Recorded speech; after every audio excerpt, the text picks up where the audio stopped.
The comfortable Europeans that have been enjoying a very good lifestyle and that felt, everything was going to be fine for the next 200 years. Well, actually not. We increasingly realize many of the trend analyses were either ideologically driven or anecdotally driven. We're heading towards a more unified position because we see the risk, and certainly AI is a big dimension of this. On what issues do we need to be competitive, and on what issues I think we have to allow rooms for collaboration for the betterment of humanity.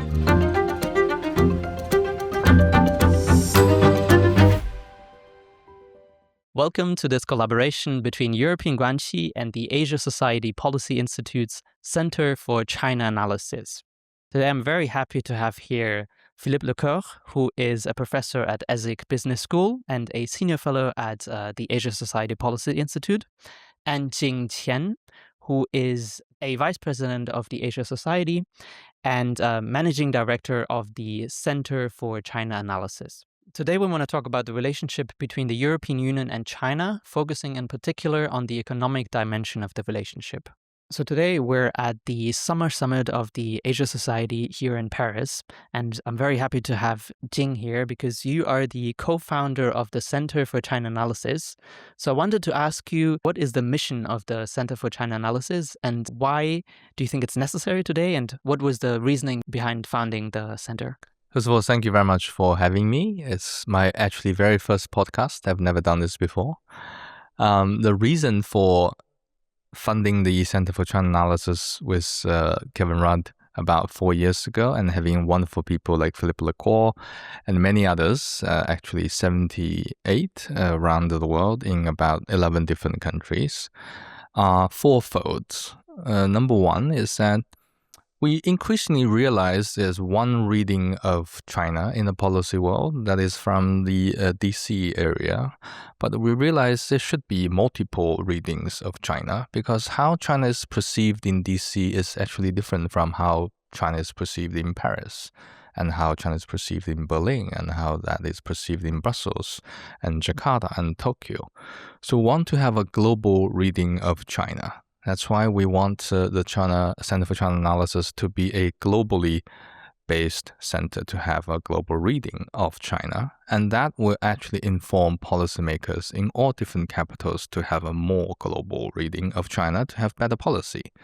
And second one, we increasingly realize many of the China analyses were either ideologically driven or anecdotally driven. And a lot of the policymaking then based on those analyses became mirror imaged, and that is the source or root cause of wrong policy making.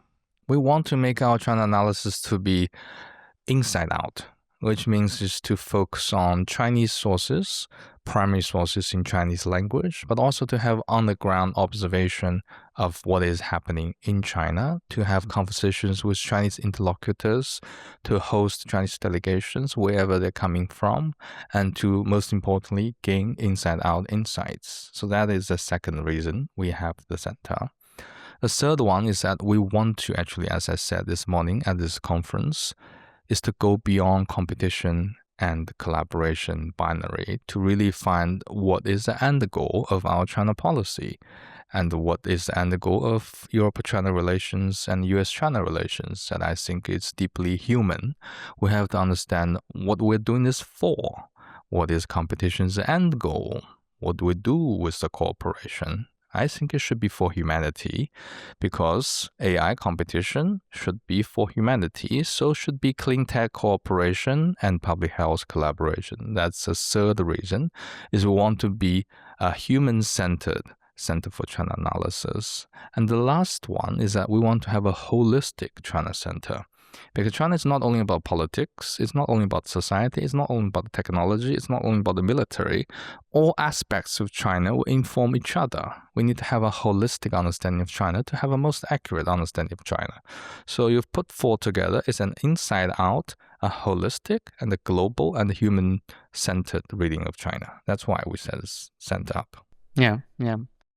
And you mentioned that we're recording this podcast in Paris at the Summer Summit of the Asia Society. And Philippe, you just published a paper for the Asia Society titled Europe's Wake-Up Call. So I want to talk a little bit about Europe's approach to China, since there seemed to be something going on about how should Europe deal with the trade deficit and so on. So I wanted to ask you, where do you read the current picture of EU-China relations with these trade imbalances that we have at the moment? Were these trade imbalances foreseeable, and where did European policymakers misread the Chinese trajectory? Well, thanks for the invitation. I'm glad to be here, sitting next to Jing Qian. I think, it's a very relevant question. The EU-China relationship has become mature now, you could say, for over 50 years, but it's also a very unbalanced relationship. And the reason is because back in the 80s and 90s and 2000s, when, European companies started going to China, they only saw China as a market and also as a manufacturing center, but not really as a partner for the long term, not really as an investor, not really as a joint project. So I think people are starting to realize, first of all, in 2001, China joined the WTO. That was a big move when China became a massive player. And then for the past 10 years, you've seen Chinese companies all over the world capturing market shares and becoming brands of their own, not really just being manufacturer or subcontractor. So this is something that the Europeans, of course, and the Americans, by the way, and the Japanese took a long time to realize. And of course, in Europe, and the Chinese, their style is they're going ahead. They're not necessarily looking at the details in each individual country. They are, it's a country that is very well organized. They have five-year plans. They, that you look at the 5-year plan, you know exactly what's going to be happening in the next 5 years, right? I mean, in 2015, they launched a plan called China 2025. Everything was written there, about biotech, about robotics, about AI, everything. And you look at the last 5-year plan; it's all there as well. So Europeans are sort of waking up to this, and they're also worried because of the global context, which is a lot about the Trump administration for the past 18 months, a lot of uncertainties, tariffs, things like that, geopolitical issues. It's a tough word for everyone, but in particular to the comfortable Europeans that have been enjoying a very good lifestyle and that felt, everything was going to be fine for the next 200 years. Well, actually not, because first of all, you have somebody called Donald J. Trump who's in the White House, and he likes to shake things up. And secondly, you have a country called China, which is basically, on the run to possibly become number one, and certainly is moving ahead in technology, in industry, in all kinds of things. You look at the number of brands that are coming up, of patents, and Chinese presence in technology and science. These are the things that the Europeans are now catching up with.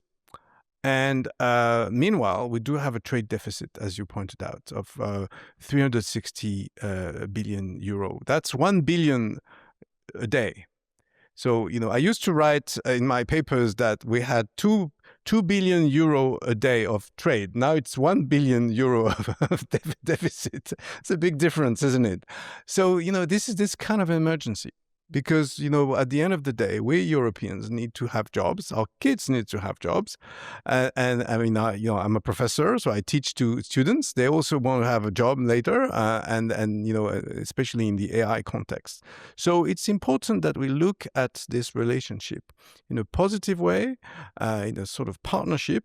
At the same time, we have to be extremely, I would say, vigilant of the fact that China is not going to wait for us and is moving ahead in many technologies. We've seen it happening with solar panels, with green tech, and now we're seeing how much investment is being put in AI or in biotech, which is another very big issue in China, or pharmaceutical products in general. And this is something that, the Europeans, unless they become more innovative themselves and they really invest in these key technologies. But let me remind you that, Brussels was not asleep for the past few years. I mean, Ursula von der Leyen, actually 3 years ago, made a very important speech when she spoke about de-risking. And de-risking was, of course, in China, they thought it was a little bit offensive. But at the same time, on an industrial level, one understand what it means. That means that, on some levels, we have to invest more. We have to diverse some investment into key technologies. So this is what's happening now, and especially in these key issues: AI, robotics, space, electric vehicles, green techs, biotech. So this is really the situation that the European need to deal with. Yeah. I want to understand a bit better whether the Europeans have an accurate grasp of the Chinese model.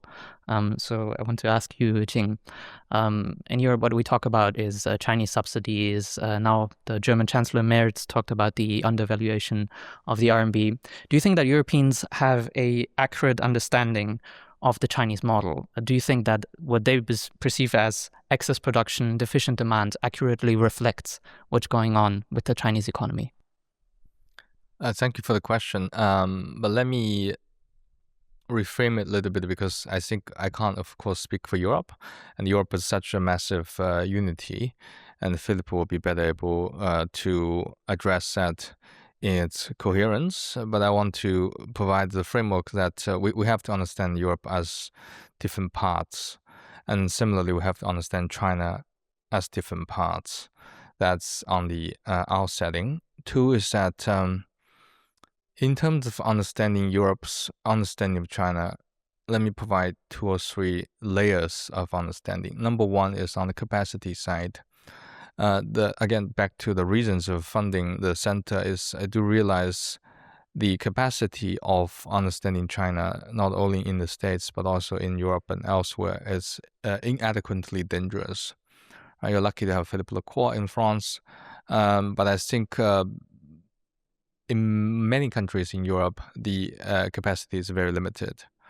I think in the Netherlands, they have the China Knowledge Network, which is great. And in Germany, you have MERX, which is great, but not in every country. That's one level. Two is that, again, as I said, there's a lot of mirror imaging of how China is doing what they're doing from the European lens with a political and ideological angle, which is a little bit misleading as well.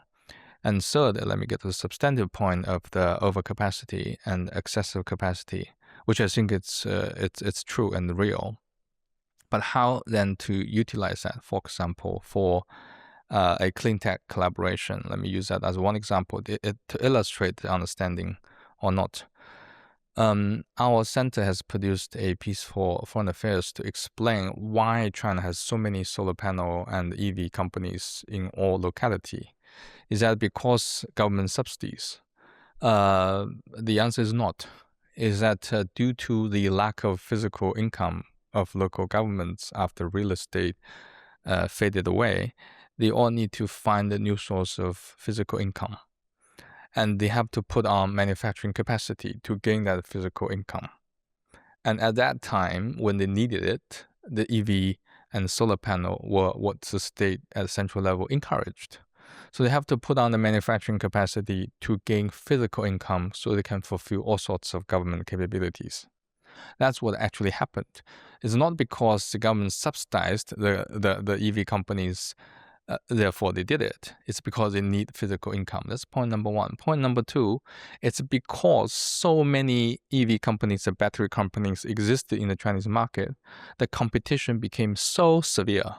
Therefore, the price went so down and the quality went so up. And when they export, it became insanely cheap and insanely good. That, again, is not because of government subsidies. That time, I think, is long gone. The government subsidized to make the price cheap wasn't the case at all in the EV anymore. Used to be, not anymore. And the third one, then how then to utilize that insights to help with the EU-China negotiation on clean tech transition, is that China has a clear need to export some of the capacity, not products, capacity out because of excessive capacity within China.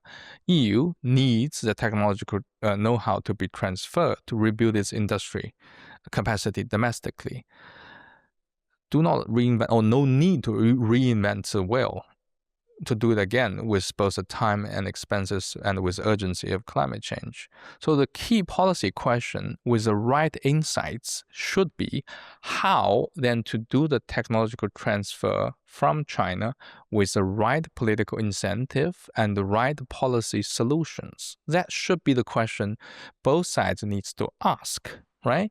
Is with the right environment standards, right labor negotiation terms to make sure the technological transfer from China into a joint venture in EU is catered to the local political needs, environment standards, and labor requirements.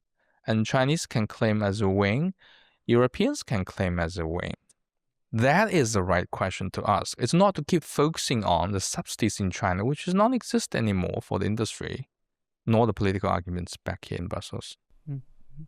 Yeah, I very much agree. I think, and maybe the place where this coordination can happen is this newly established, dialogue between the European Union and China on both trade and investment. So we don't only have a board of trade now; we also have a board of investment. Let's see what comes of it. So is this the space where the coordination of industrial development could, what you just described, could happen? I want to ask the question to Philippe. What do you think? Because we had these trade dialogues before between China and the European Union, and nothing much came of it. So what do you think can we realistically expect from this new dialogue mechanism? What would make it successful? So I think the Europeans really haven't decided. Jing just explained things in very clear-cut manner, but I don't think the Europeans are yet ready to address the China relationship in such a way. First of all, we do have this problem of unity, which is long known among the 27 members of the EU, and we do have the role of the European institutions.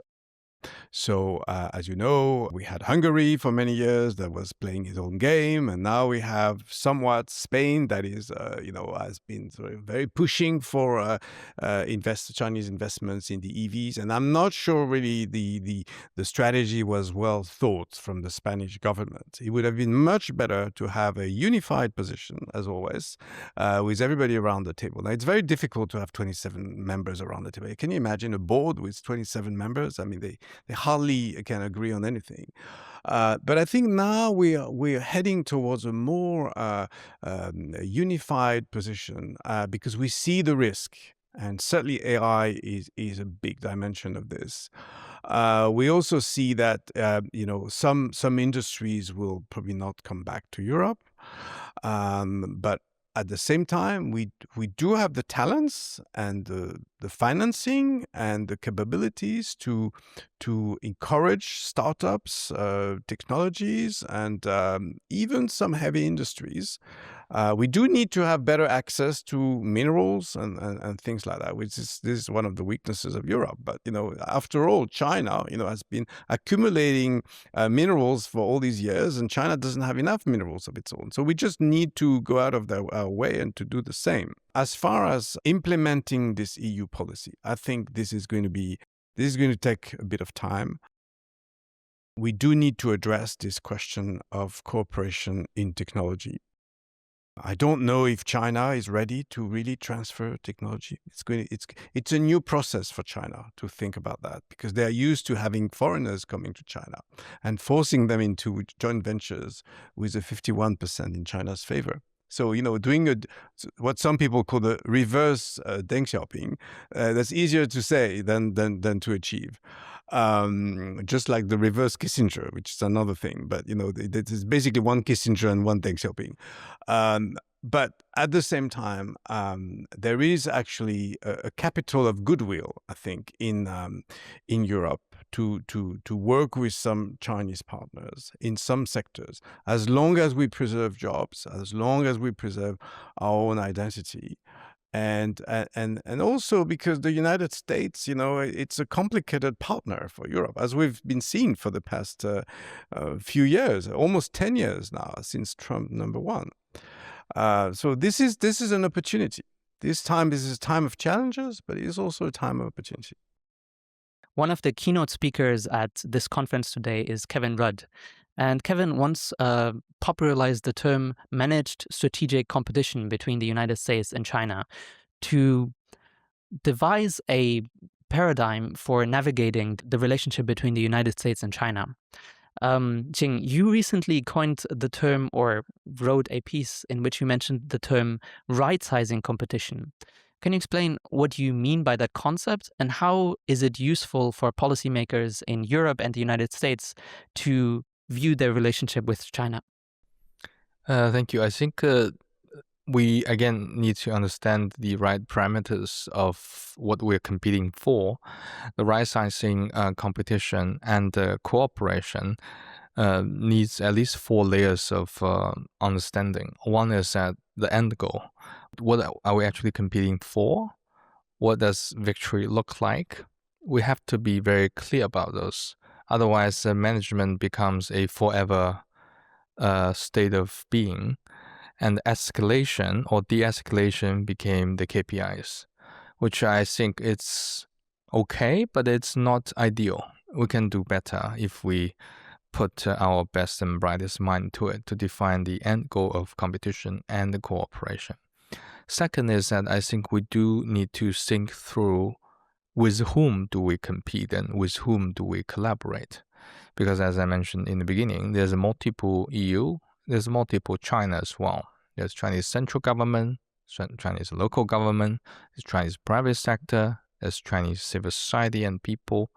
We have to collaborate with all of them.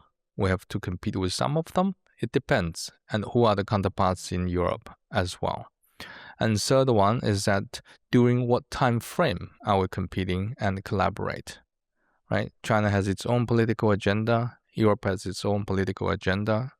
21st Party Congress is very important for President Xi. So we have to be mindful of the political sensitivity. Similarly, in France, there's own political elections coming up. We have to be mindful of political sensitivity. Certain things and timing is kind of critical for many things to be happening on both competition and cooperation front. And last one is again on what issues do we need to be competitive, and on what issues I think we have to allow rooms for collaboration for the betterment of humanity. Those will be the 4 things what I meant by right-sizing, both competition and collaboration. Yeah, I think that's probably a good guideline for European policymakers on how to navigate the future relationship with China. Philippe, Jing, it was a great pleasure to have you on the podcast. This is a podcast collaboration between European Guanxi and the Center for China Analysis, and we hope you tune in for our next episode.